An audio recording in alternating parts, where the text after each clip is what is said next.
Westminster Hospital, London, 29 minutes past 8 in the evening, the 7th of March, 1917. Sub-Officer Thomas Aldous, 41, London County Council Fire Brigade, 9 years at the Westminster Substation.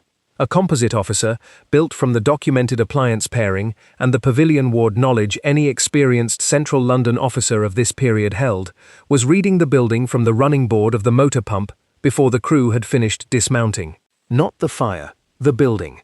Chadwick Ward, the women's ward, was on the first floor.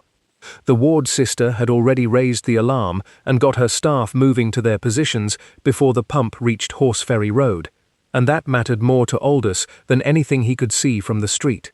He had attended 6 previous ward fires in the division's voluntary hospitals. What those 6 attendances had taught him was not how fire burned, every officer knew that, but how a ward held people who could not get themselves out. A textile warehouse emptied itself the moment the alarm went up. A ward did not. Some of the women in Chadwick Ward that evening were bedbound. Some had come through surgery in the previous 48 hours and could not be expected to walk, let alone hurry. The fire did not need to be large to be dangerous here. It needed only to be between the patients and the door.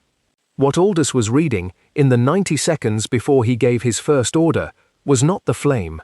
It was the smoke at the first-floor windows, thin, pale, moving without urgency, and what that told him about a fault in the wiring near the ceiling, rather than a fire that had taken hold of furnishings or hangings.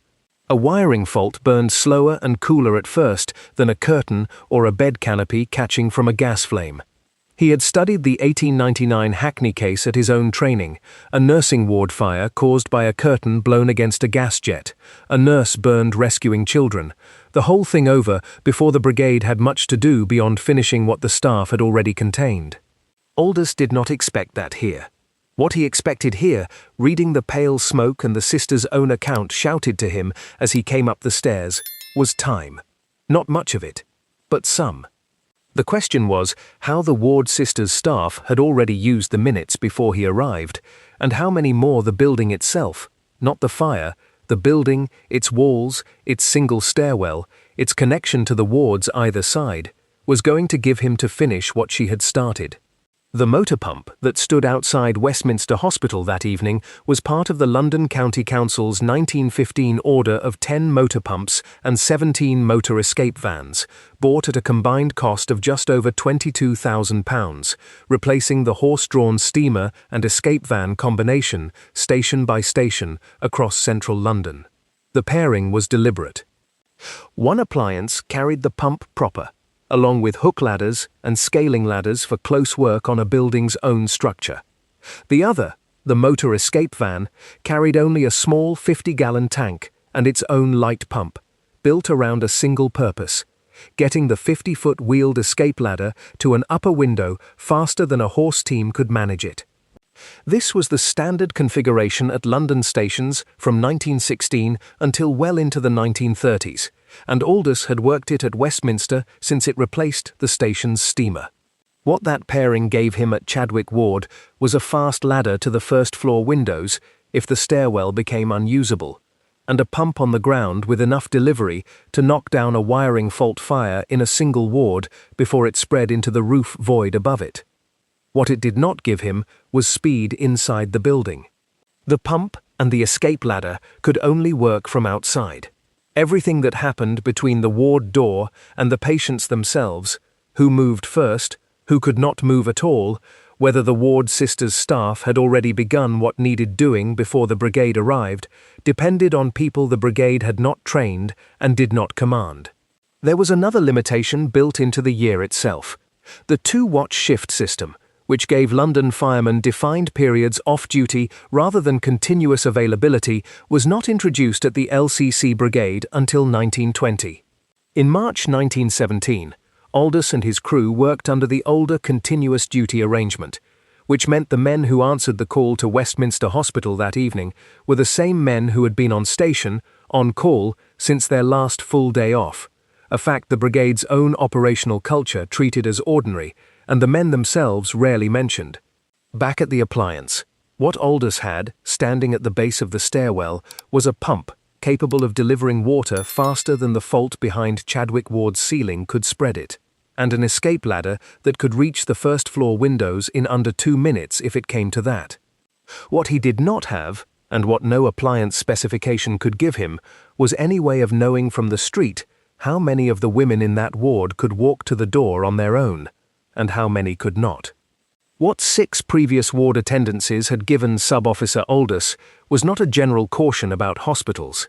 It was specific knowledge about how a particular kind of building held fire and held people at the same time, and how those two facts worked against each other in ways a warehouse or a terraced house never presented. A hospital built on the Pavilion Plan, and Westminster Hospital, like most of the voluntary hospitals rebuilt or extended in London through the later Victorian and Edwardian period, followed this arrangement, placed its wards as separate blocks, joined to the administration building and to one another by single-story corridors, often with flat roofs of steel and concrete construction. This was documented at the time as a deliberate fire safety choice, made explicitly in contrast to hospitals, where wards, offices, kitchens and stores were built as one continuous connected structure. The Pavilion Plan's single-story corridors, with their fire-resisting flat roofs, were understood by the architects who designed them to check the lateral spread of fire from one ward block into the next.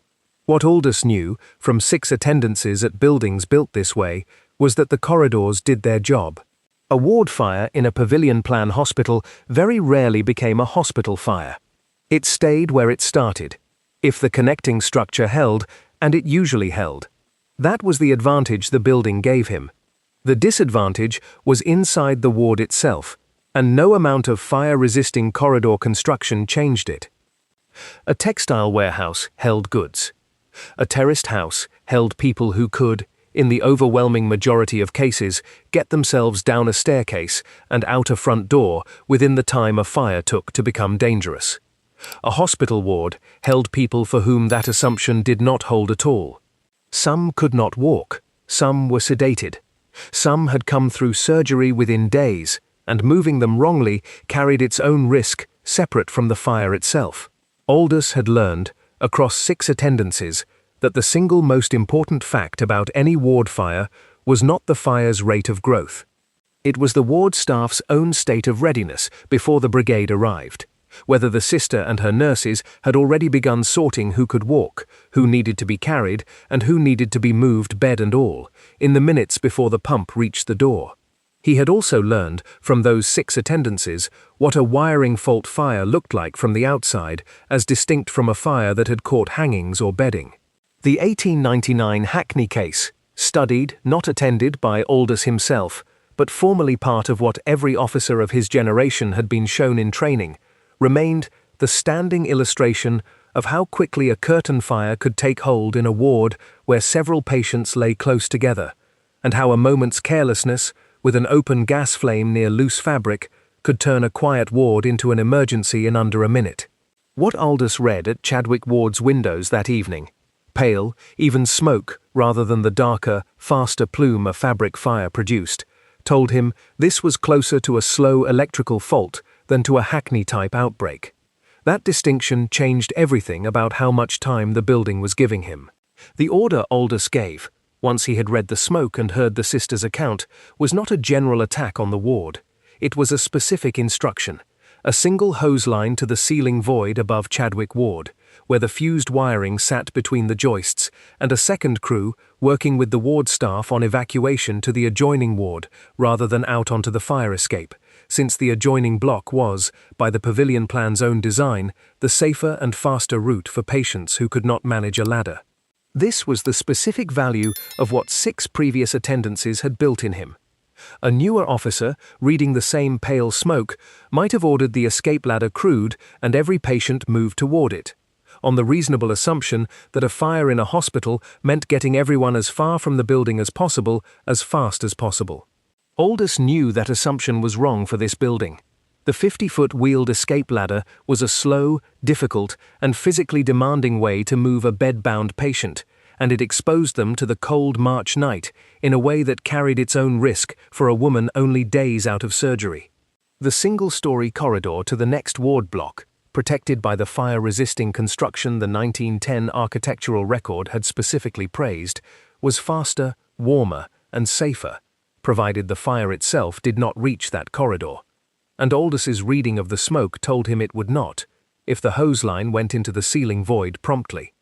This is the specific difference between operational knowledge and operational courage. Nobody needed to be brave to make this decision correctly. Aldous needed to know, from 6 previous attendances, that a pavilion plan hospital's own construction had already solved half his problem before he arrived, and that the correct use of the escape ladder was to hold it in reserve rather than commit it automatically. The training school had taught him what a pavilion plan was. The 6 attendances had taught him what to do with that knowledge in the 90 seconds before the ward staff needed an instruction from him, rather than a question. What the fire did, in fact, once the hose line reached the ceiling void, it went out.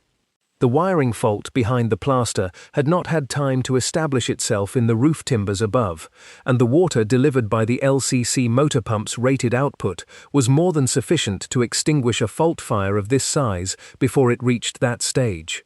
Chadwick Ward itself sustained damage limited to a section of ceiling and the timber immediately above it. No patient required treatment for injury connected to the fire itself.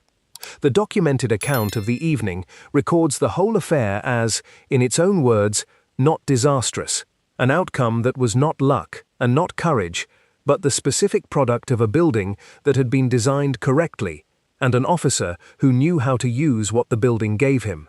Before you can understand why a hospital ward fire in 1917 was managed so differently from one in 1950, you need to understand what was, and was not, in a British hospital ward at each date.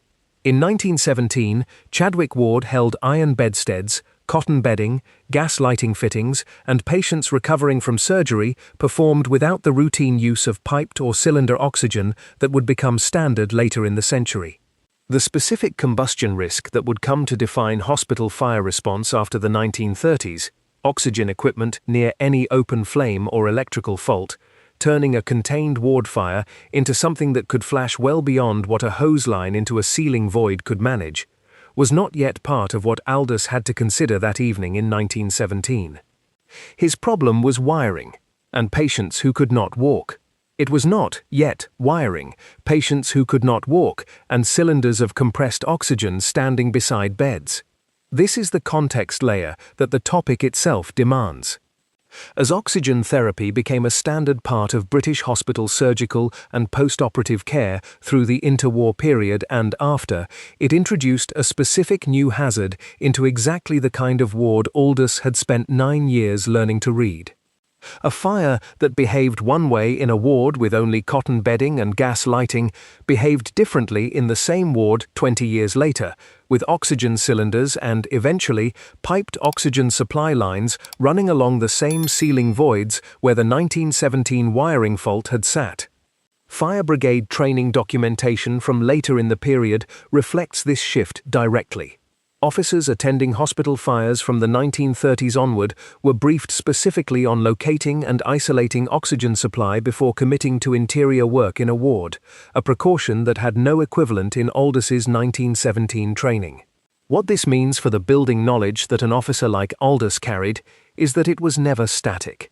The pavilion plan construction that had protected Chadwick Ward's neighbours in 1917 remained a genuine fire safety asset for decades.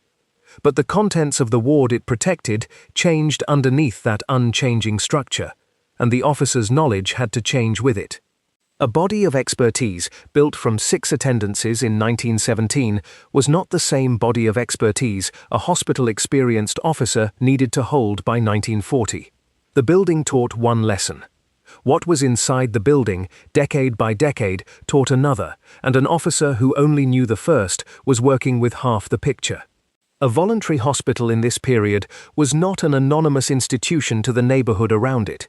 Westminster Hospital, like the other great voluntary hospitals of London, was supported by public subscription, staffed substantially by people who lived within walking distance of it, and understood by the working families of the district as the specific place that stood between an injury or an illness and no care at all.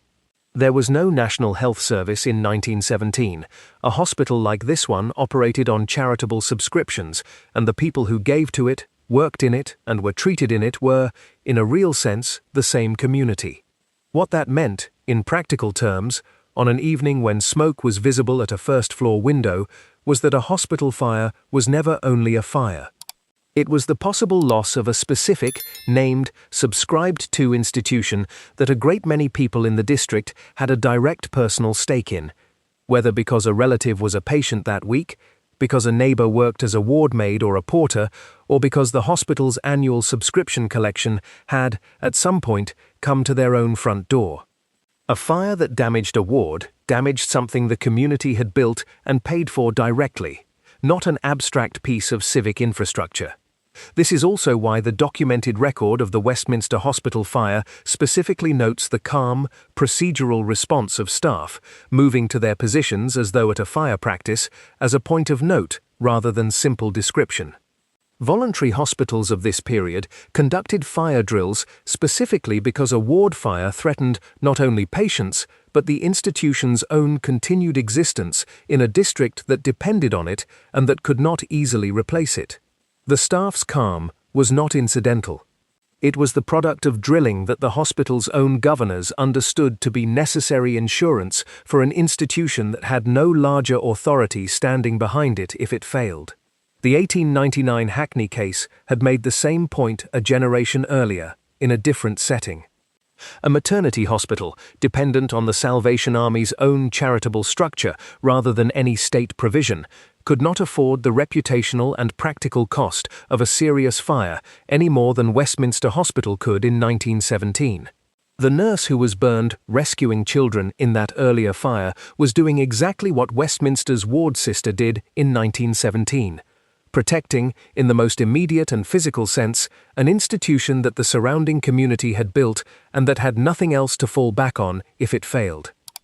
There is a part of a hospital ward fire that the documented record rarely dwells on, because it was, by design, unremarkable. The families of patients who arrived at the hospital gate that evening, having heard, by whatever route word travelled through a district in 1917, that there had been a fire at the hospital where their relative lay. What they found, in a well-drilled voluntary hospital operating on a pavilion plan with an LCC brigade attendance managed as competently as this one was very little to see. Patients moved to an adjoining ward. Staff at their positions. A hospital that, from the street, looked largely as it had an hour before. This is worth stating plainly, because it is easy, looking back at this material, to import the drama that a modern audience expects from a hospital fire story, and to overlook the fact that the entire operational goal, the pavilion plan's design, the training drills, Aldous' own decision to hold the escape ladder in reserve and move patients through the corridor instead, was to produce exactly this outcome. Nothing to see.